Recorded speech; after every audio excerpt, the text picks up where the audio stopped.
chart of well permits. And since July of 2008, we've collected information from Act 14 notices. Everybody receives, municipalities and counties receive Act 14 notices on different types of activity related to DEP permitting. We receive them for water impoundments, pipelines, and well pads that are proposed in the county. So right now, we just did an update to our gas information. Our well permitting dropped to 1948. There's been some adjustments to the permitting at the company level.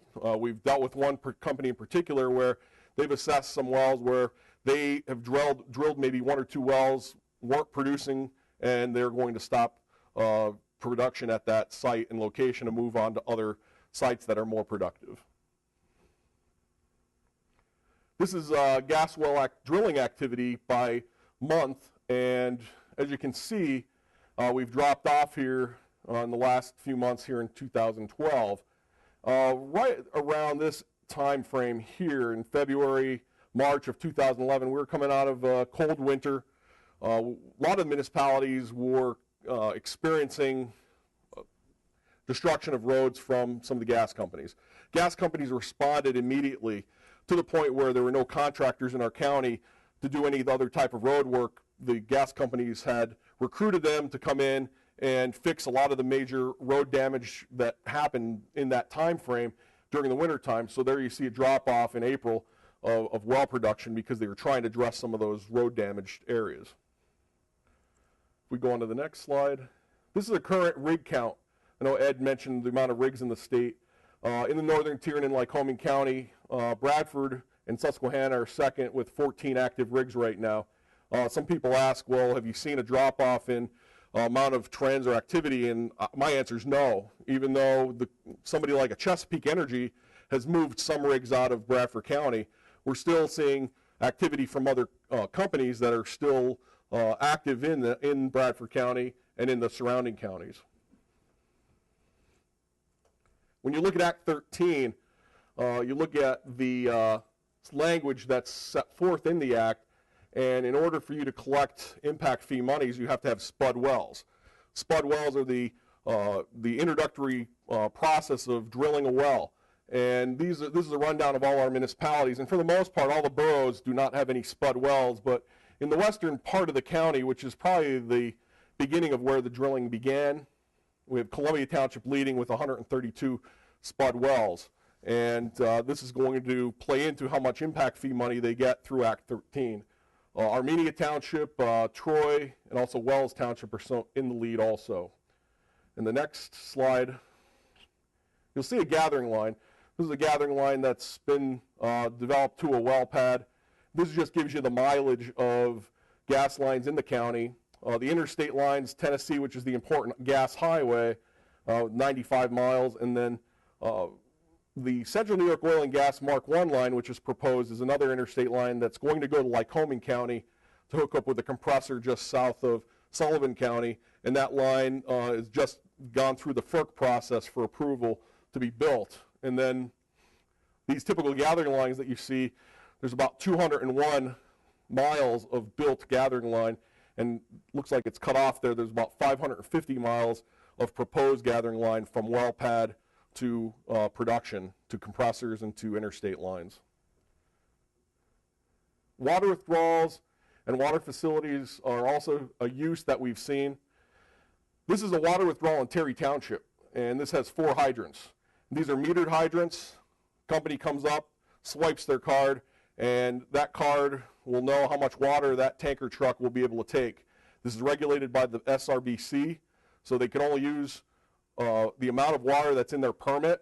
And if you can see there, the river valley would be down in this location. This would be the Susquehanna River, so they're piping that water up to those hydrants. Water impoundments, on the other hand, are the storage facilities that we're seeing. They're fully lined and fenced. You can see some of the fencing here. There's a huge pump that pumps the water to hydrants, and then trucks, again, come up to that, pump that water, and transfer the water to a well pad. This is a typical production unit map where we see production units of about 640 acres. This would be a typical well pad of about 3 to 5 acres.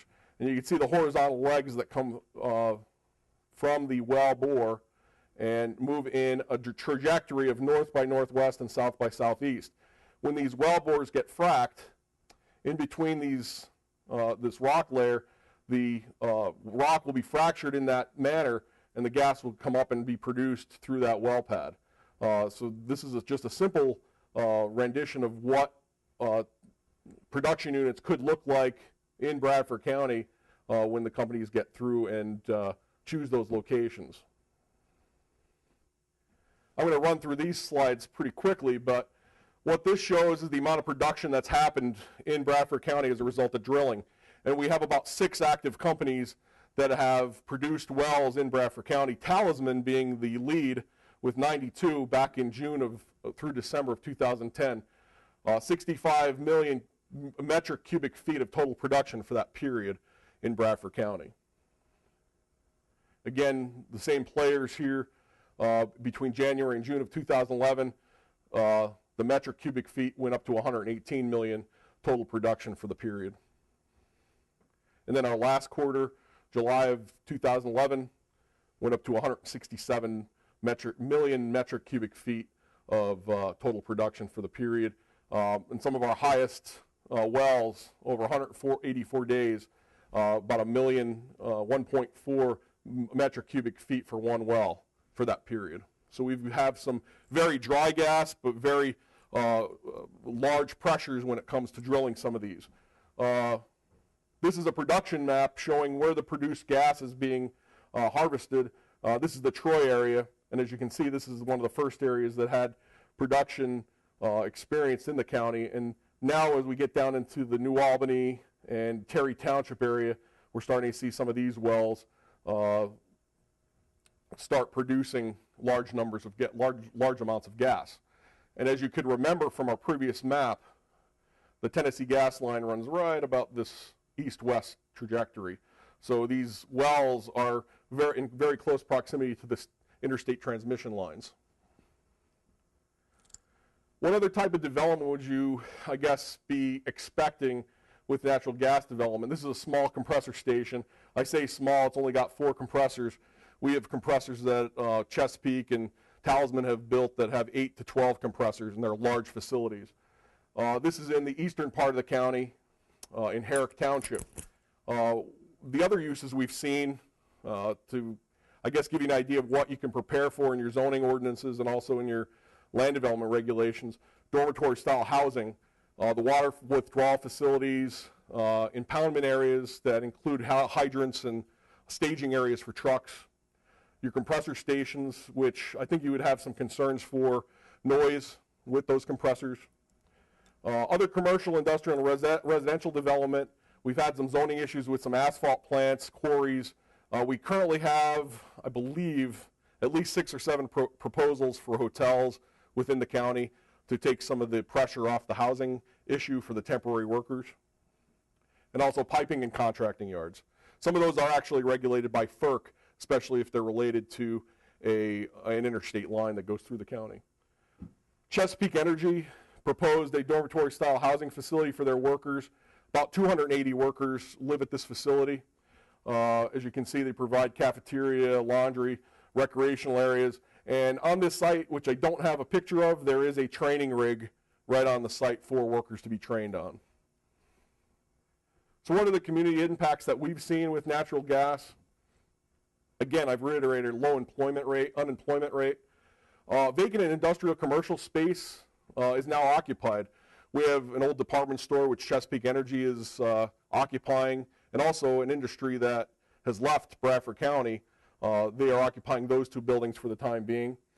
We have other commercial space that's been occupied by ancillary uses.